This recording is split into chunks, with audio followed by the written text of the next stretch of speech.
오늘 주어진 말씀의 제목은 2025년 마지막 주일 예배를 하나님 앞에 올려드리기 때문에 오늘 거기에 걸맞도록 하나님의 말씀을 준비했습니다. 사람을 변화시키는 말씀이었는데 2025년 1년을 들었음에도 불구하고 나는 어떤 상황인가? 라는 제목으로 하나님의 말씀을 여러분 가운데 증거하도록 하겠습니다. 오늘날 예수를 믿는 사람들에게 이렇게 질문을 하면 어떤 대답들을 하느냐 하면 당신은 어떤 목적으로 예수를 믿습니까? 라고 물어보면 많은 사람들이 복을 받기 위해서 예수를 믿는다라고 말들을 합니다. 그 복이 뭐냐고 물어보면 내 남편의 사업이 잘 되고 내 자녀들이 잘 되는 것을 복이라고 생각을 하고 그 복을 받기 위해서 예수를 믿는다라고 말을 하지요. 그러나 우리가 정말 복이라고 하는 개념의 정리를 먼저 잘 해둘 필요가 있습니다. 우리의 가장 큰 복은 영혼이 잘 되는 겁니다. 아무리 육신이 잘 되어도 영혼이 병들어서 죽는다면 그 영혼은 지옥 가거든요. 그러니까 아무리 잘 되는 것이 우리들 가운데에 모든 것이 잘 된다 할지라도 영혼 잘 되는 것이 가장 큰 복이고 육신이 잘 되는 것은 우리에게 복이 아니라고 성경은 우리에게 말씀하고 있죠. 오히려 성경은 우리에게 순서를 이렇게 말해주고 있지 않습니까? 육신의 복은 그거를 복의 개념으로 넣지 않는 이유가 있어요. 왜 그러냐 하면 영혼이 잘 되면 따라오는 것이기 때문에 그렇습니다. 맞습니까? 육신의 복은 영혼이 잘 되면 따라오는 것이기 때문에 육신의 복을 복의 근원 안에, 복의 개념 안에, 복의 영역 안에 넣지 않는 이유가 바로 그겁니다. 복이라고 하는 것은, 육신적인 복이라고 하는 것은 영혼이 잘 되면 다 따라붙는 덤에 불과한 것이죠. 덤에 불과한 것을 복이라고 말하는 것은 아니라는 겁니다. 그러니까 우리가 예수 믿으면서 가장 중요한 것은 영혼 잘 되는 겁니다. 그 영혼이 잘 되는 것에 대한 증거가 뭐냐? 하나님의 말씀을 듣고 하나님의 말씀에 따라 사는 것, 다시 말하면 하나님의 말씀에 따라서 변화되는 것, 그것이 우리 영혼이 복 받는 거예요. 영혼이 복을 받았다고 하는 증거를 어떻게 보일 수 있습니까? 영혼이 자체가 보이지 않는데요. 영혼이 자체적으로 실질적으로 우리 눈에 보이지 않지 않습니까? 그러나 그 영혼이 잘 되고 있다, 영혼이 잘 되고 있지 않다, 영혼이 건강하다, 영혼이 병들어 있다라고 하는 이 모든 증거와 기준은 그 영혼이 하나님의 말씀을 대할 때 어떤 반응을 일으키느냐, 하나님의 말씀이 왔을 때 그 영혼이 기뻐하느냐, 하나님의 말씀이 왔을 때 그 반응이 순종하느냐, 이건 건강한 겁니다. 이건 영혼이 잘 되고 있다는 증거지요. 근데 하나님의 말씀이 왔음에도 불구하고 냉소적이고 냉담적이고 하나님의 말씀을 거부하고 불순종하고 하나님의 말씀이 와도 기뻐하지 아니하고 순종하지 않는다면 그 영혼이 병든 겁니다. 그 영혼을 가리켜서 잘 되고 있는 영혼이라고 결코 말할 수가 없는 것이죠. 어떻습니까? 여러분의 영혼의 상태는 어떻습니까? 하나님의 말씀이 오면 기뻐합니까? 하나님의 말씀이 오면 즐거워합니까? 하나님의 말씀이 오면 나를 살리는 말씀이라고 생각이 되어집니까? 그러면 그 영혼이 산 겁니다. 그 영혼이 기뻐한 겁니다. 그 영혼이 잘 되는 겁니다. 우리는 이런 복을 받기 위해서 예수 믿어야 되는 거예요. 왜? 이거를 믿고 이것을 잘 해놓으면 육신의 복은 하나님 이거 해주세요, 이거 해주세요, 이거 해주세요 라고 하지 않아도 덤으로 주신다라고 하나님은 우리에게 약속하고 있다는 것. 그러니까 그림자를 붙들지 말고 실체를 붙들어야 돼요. 실체는 영혼입니다. 육신의 모든 복은 그림자에 따라 붙는 것에 불과한, 그림자에 불과한 것이다. 그래서 그림자를 붙드는 것은 어리석은 거예요. 실체를 붙들어야 돼요. 실체를. 그 실체가 뭐라고요? 영혼이라는 겁니다. 영혼. 그래서 오늘 본문 말씀을 보세요. 여호와의 입에서 하시는 말씀이 곧 하나님의 대로를 평탄케 할 것인데 어떤 변화가 일어난다고 했습니까? 그 하나님의 말씀을 통해서, 입에서 나오는 하나님의 말씀을 통해서 골짜기마다 도두어지고 산이 작아지고 낮아지고 고르지 않는 땅이 다 평탄케 되고 험한 모든 땅이 평지가 될 것이라고 약속하고 있어요. 여호와의 입에서 나오는 말씀으로 산과 모든 자연도 순종하고 평탄케 된다라고 하는 이 말씀을 보면 여호와의 입에서 나오는 그 말씀으로 사람이 들었을 때 사람이 바뀌지 않고 변화되지 않는다는 것은 이거는 대단한 기적 중의 기적이죠. 이게 기적입니다. 다른 게 기적이 아니고 이거는 놀라운 기적입니다. 말씀이 가도 전혀 변화되지 않는 게 이게 기적입니다. 기적이에요. 그래서 오늘날 우리가 말씀을 들으면서 2025년 한 해 동안 1년 동안 52주 주일만 보면 52주입니다. 52번의 말씀을 들었어요. 52번의 주일날 오전과 오후를 가면은 52번이 2배니까 104번을 들었어요. 104번. 104번. 주일에만 하나님의 말씀을 104번 들었어요. 그럼 오늘 이 본문의 말씀을 적용해 보세요. 여호와 입에서 나오는 모든 말씀이 모든 산지를 낮아지게 하고 땅을 다 고르지 않은 땅을 평탄케 한다고 했는데 52번의 2주에 2번에 걸친 104번의 말씀을 주일을 통해서 들었던 우리는 평탄케 되었습니까? 낮아졌습니까? 땅이 고르게 된다고 했는데 고르게 됐나요? 그러지 못했죠. 그러니까 오늘 우리가 이 말씀을 들으면서 그냥 한 해가 저물어 가고 또 새해를 맞이하는 그것이 중요한 게 아니에요. 어떤 마음을 가지고 내가 어떤 사람이라고 하는 걸 인식을 하고 한 해를 마무리하고 새해를 맞이하는 것이 우리가 하나님 앞에 더 중요하지 않겠습니까? 하나님, 내가 이렇게 살았습니다. 1년 동안 이렇게 살았어요. 하나님, 주님이 그렇게 많은 말씀을 줬는데 그 말씀을 내가 다 밀어냈네요. 주님, 내가 그런 자였네요. 2025년 동안. 하나님, 새해에는 이렇게 살고 싶지 않아요. 하나님이 저를 좀 도와주셔야 돼요. 또 2026년에도 2025년 올해처럼 또 한 해처럼 이렇게 살아갈까 봐 주님, 내가 두렵습니다. 나를 좀 도와주세요. 우리가 이런 마음으로 이 한 해를 마무리해야 되고 오늘 이 마지막 주일이 그런 마지막 주일이 되어야 된다고 저는 생각하기에 오늘 여러분에게 이 말씀을 호소드리는 겁니다. 하나님의 말씀이 왔을 때는 다 변화가 되게 되어 있다니까요. 근데 우리가 변화가 안 된다면 이건 심각한 문제라는 겁니다. 따라합시다. 변화되자. 변화되자. 변화되자. 변화되자라는 말은 거듭나자라는 말이에요. 거듭나자. 우리가 변화된다는 말은 거듭나자. 거듭나야 될 이유가 뭐예요? 성경은 딱 하나로 이야기합니다. 거듭나야 하나님 나라를 볼 수 있다고 말씀하고 있기 때문에 그래요. 다시 말하면 변화되지 아니하면, 거듭나지 아니하면 하나님 나라를 갈 수 있다 없다? 없다라고 분명히 딱 단정지어서 하나님은 말씀하고 있기 때문에 우리는 여기에 선택할 수 있는 게 아니고 무조건 순종해야 되는 겁니다. 자, 베드로전서 1장 23절, 너희가 거듭난 것이 썩어질 씨로 된 것이 아니요 썩지 아니할 씨로 된 것이니 하나님의 살아있고 항상 있는 말씀으로 되었느니라. 그러니까 하나님의 말씀은 우리를 뭐하게 하는 능력이 있다는 거죠. 결론적으로 거듭나게 하는 능력이 있다는 거예요. 하나님의 말씀은 우리를 변화시킬 수 있는 능력이 충분히 있다라고 우리에게 말씀해 주고 있지 않습니까? 요한복음 3장 3절, 예수께서 대답하여 가라사대 진실로 진실로 네게 이르노니 사람이 말씀으로 변화되어 말씀으로 거듭나지 아니하면 하나님 나라를 볼 수 없다. 그러니까 하나님 나라를 가기를 원하면 변화되는 데에다가 초점을 맞춰야 됩니다. 하나님 나라 가고 싶어요? 아멘 다 하시잖아요. 그럼 뭐 어떻게 해야 된다고요? 반드시 거듭나야 돼요. 변화돼야 돼요. 뭘로 변화돼야 돼요? 말씀으로만 변화될 수 있기 때문에 말씀으로 변화가 돼야 돼요. 요한복음 3장 7절, 내가 너희들에게 거듭나야 하겠다 하는 이 말을 가볍게 여기지 말라. 예배 나오세요. 기도하세요. 가볍게 여기지 말아요.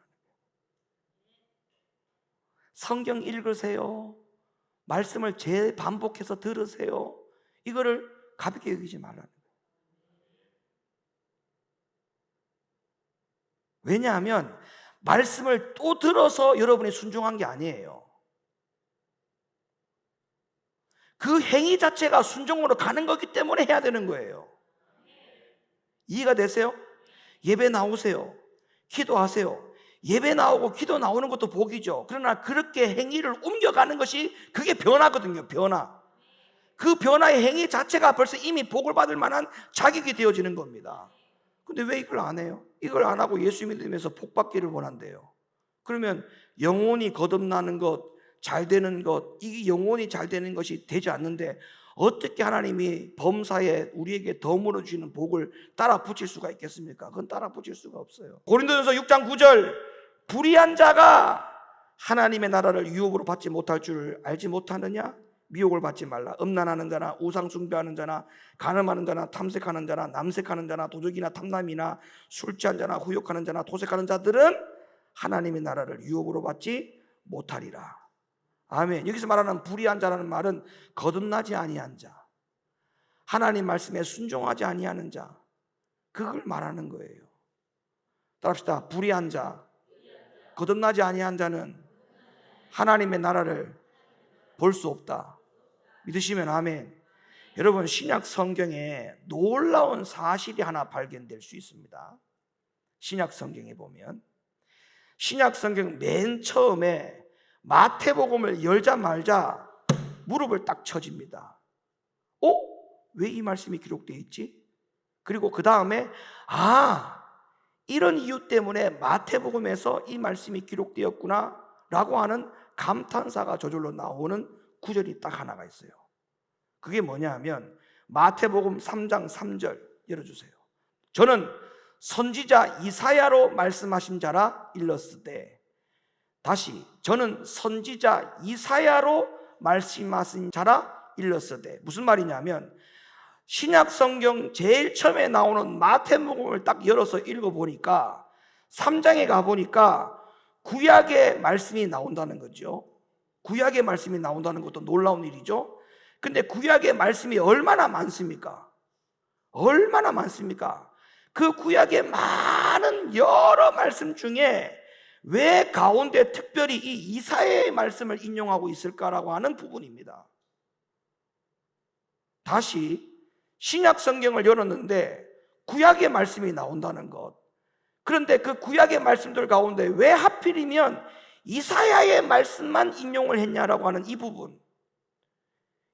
대해서 놀라운 사실이 있어요. 자, 말씀을 계속 읽어볼까요? 광야에 외치는 자의 소리가 있어 가로되 너희는 주의 길을 예비하라, 그의 첩경을 평탄케 하라 하였느니라. 자, 왜 신약 성경의 맨 처음 마태복음에서 구약 성경의 많은 말씀 중에 왜 이 이사야의 말씀을 인용했냐면, 이것은 신약에 와서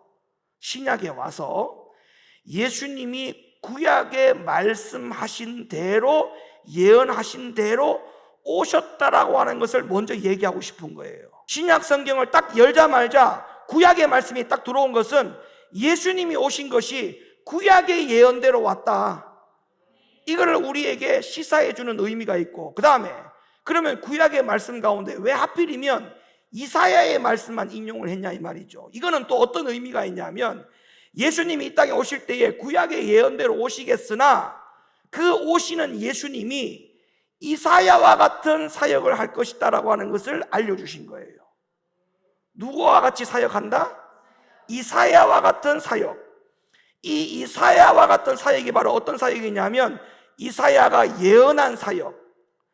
이사야가 예언한 사역이 바로 뭐냐 하면 예수님뿐만 아니라 침례 요한도 마찬가지죠. 사람들이 마음을 바꾸고 다시 제대로 된 신앙생활로 돌이키는 이 일, 그들이 죄인에서 의인의 길로 돌이키는 일, 회개하여 돌이키는 일, 이 일의 사역을 위해서 오시는 분이 예수다. 그럼 결과적으로 뭐죠?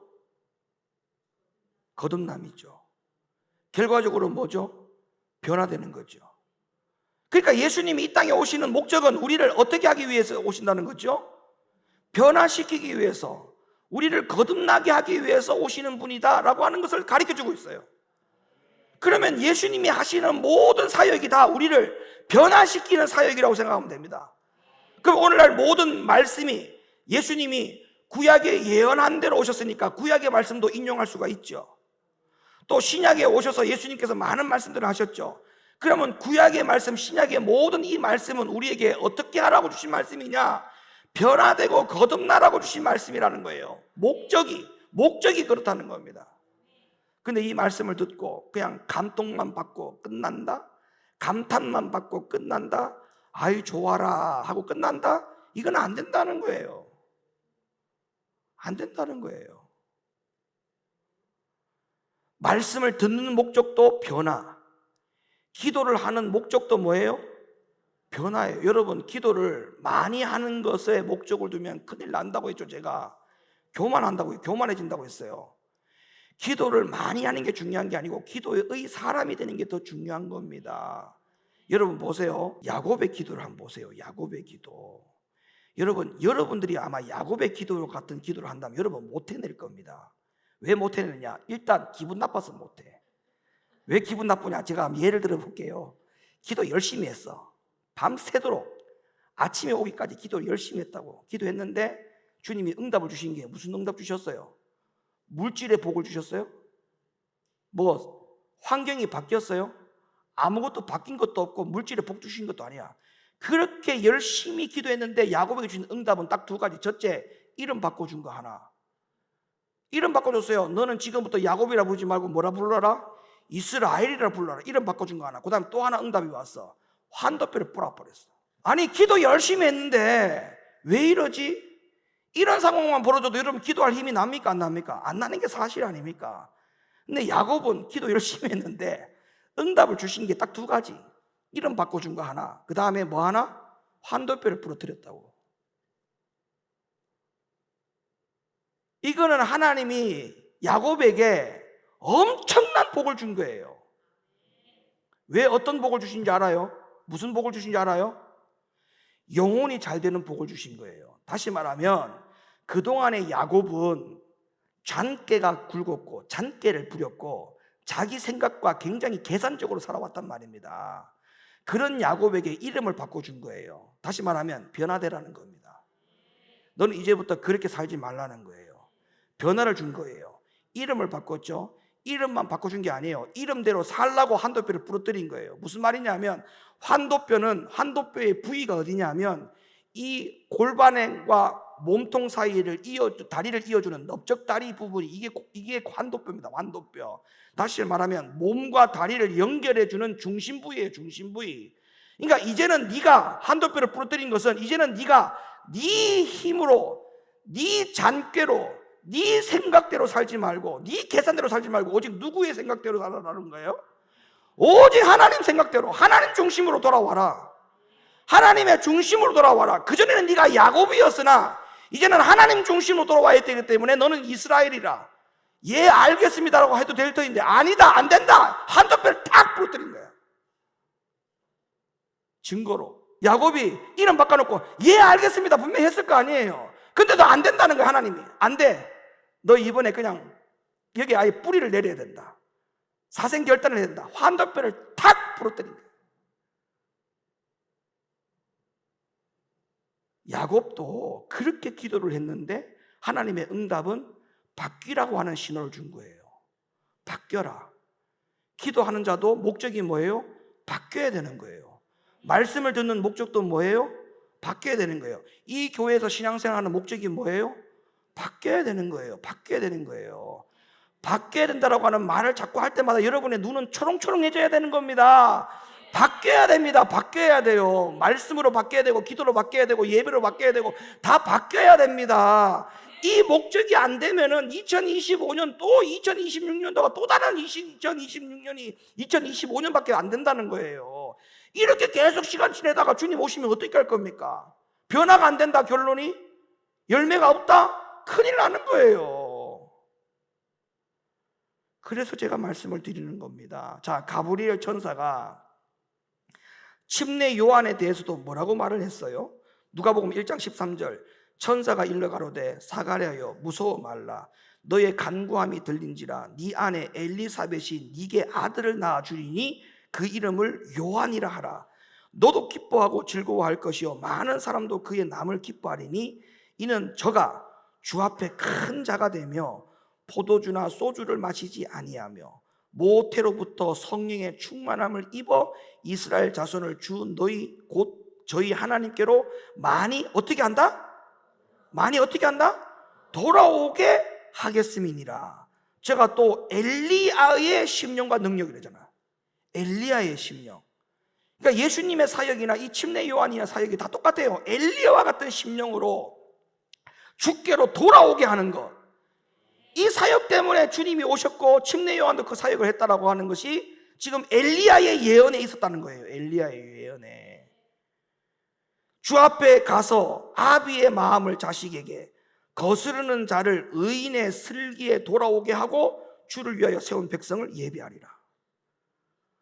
그러니까 저 역시도 마찬가지예요. 저 역시도 말씀을 전하는 목사의 한 사람으로서 이 심장에서 터져 나오는 질문이, 제 자신에게도 스스로 질문하고 스스로 답을 해봅니다. 너는 과연 정의의 편에 서서 진리를 선포하는 설교가 될 것인가? 아니면 진리를 선포하면 공격을 당하지는 않을까?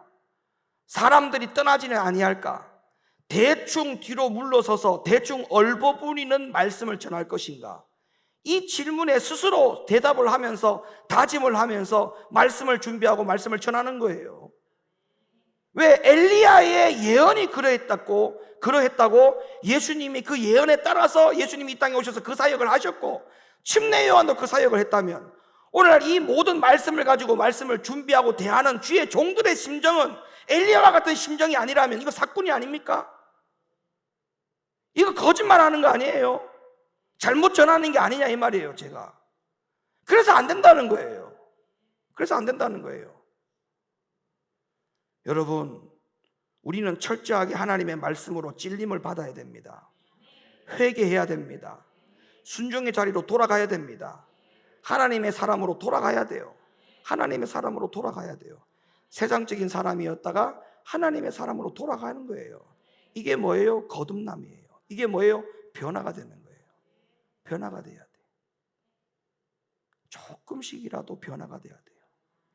뭐 많은 걸 기대하겠습니까? 하나님이 그냥 조금씩이라도, 제발 조금씩이라도 변화가 돼야 돼요. 조금씩이라도. 예레미야 9장 3절부터 6절 말씀 볼까요? 여호와께서 말씀하시되 그들이 활을 당김같이 그 혀를 놀려 거짓을 말하며 그들이 이 땅에서 강성하나 진실하지 아니하고 악에서 악으로 진행하며 또 나를 알지 아니하느니라. 너희는 각기 이웃을 삼가며 아무 형제든지 믿지 말라. 형제마다 온전히 속이며 이웃마다 다니며 비방함이니라. 그들은 각기 이웃을 속이며 진실을 말하지 아니하며 그 혀로 거짓말을 말하기를 가르치며 악을 행하기에 수고하거늘 네 조손은 괴율 가운데 있도다. 그들은 괴율로 인하여 나 알기를 싫어하느니라. 괴율로 인하여 나 알기를 싫어하느니라. 그러니까 여러분, 이런 말이에요. 이걸 종합적으로 설명하면 이렇게 설명드릴 수 있습니다. 여러분, 거짓말도요 계속 들으면 진실같이 들립니다. 무슨 말이냐면 계속요 하나님은 사랑의 하나님이라고 하는 말을 계속 들어보세요. 하나님은 사랑의 하나님인 줄로 인식이 돼버려요. 그래서 심판의 하나님을 설교하잖아요. 그게 안 들려요. 거부 반응이 일어나.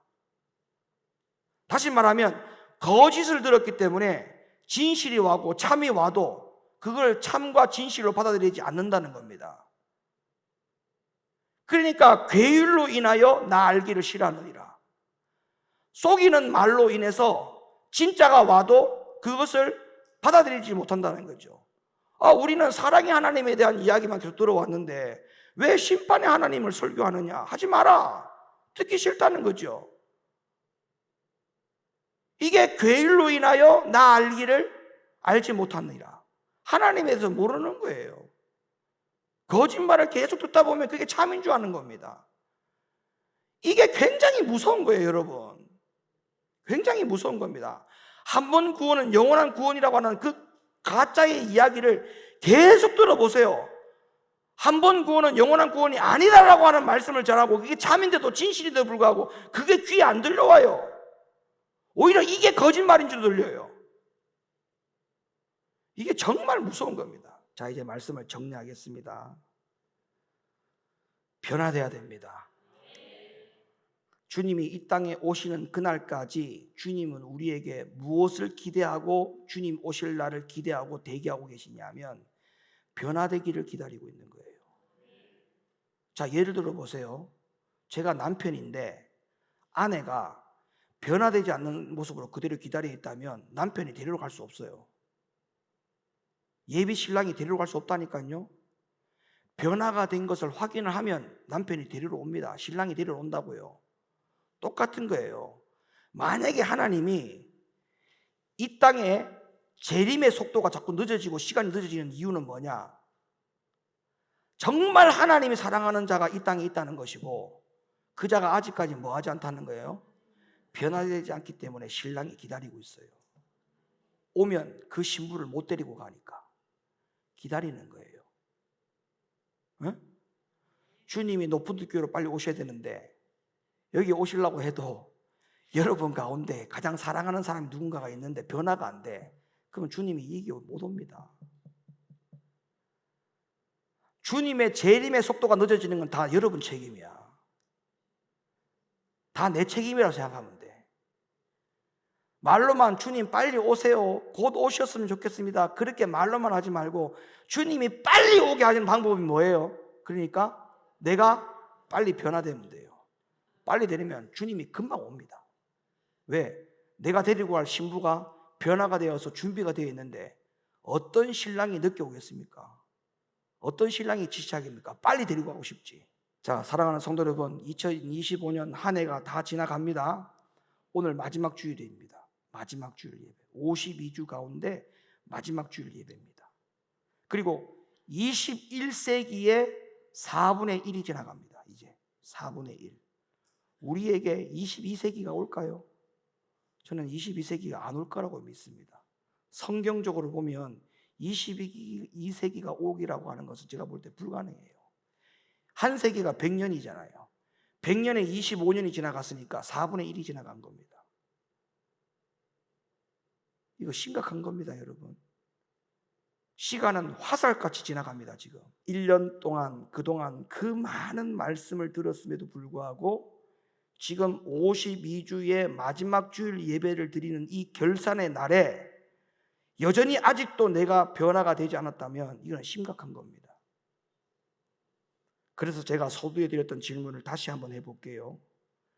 예수 믿으면서 어떤 목적으로 사십니까? 그냥 단지 육신적인 축복입니까? 그 목적 때문에 사시는 겁니까? 안 됩니다. 즉시 회개하고 제대로 순종하는 자리로 돌아오는 영혼이 잘 되는 복을 받으셔야 되는 겁니다. 그래야 하나님은 우리에게 더 큰 축복을 약속해 줬거든요. 그 더 큰 축복이 뭐예요? 하나님 나라입니다. 하나님 나라는 영혼이 잘 되고 거듭나야만 갈 수 있는 나라입니다. 육신으로는 아무리 돈을 모은다더라도 그것을 티켓을 못 사요. 못 산다니까요. 어떤 수단과 방법으로도 그 나라는 갈 수 없습니다. 셋째 하늘입니다. 아무리 과학이 발전해도 비행기를 타고 그 나라를 셋째 하늘을 통과할 수가 없어요.